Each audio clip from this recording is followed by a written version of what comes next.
So there's my two lights. There's my insane blueprint. There's my lighting and engine. And if we, since we are live, there we got synchronization of the left light source across the DMX. Now that's intensity. There's intensity of the right light source. And now the real magic is, and here is the color. So let's spike the green.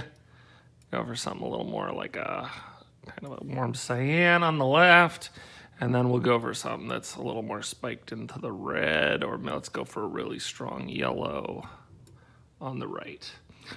So we've got DMX driving both a real world light, two real world lights, both addressed, and then also managing both intensity and color.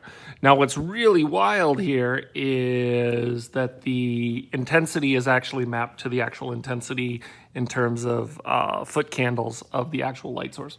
So it's not just a standard like 0 to 100%, it's actually balanced to the actual lighting instrument itself, which is kind of crazy, but also kind of cool.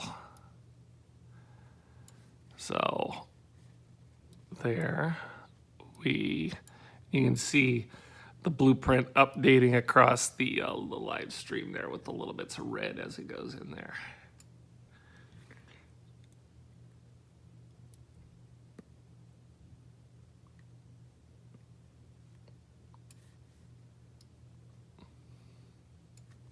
So there you go.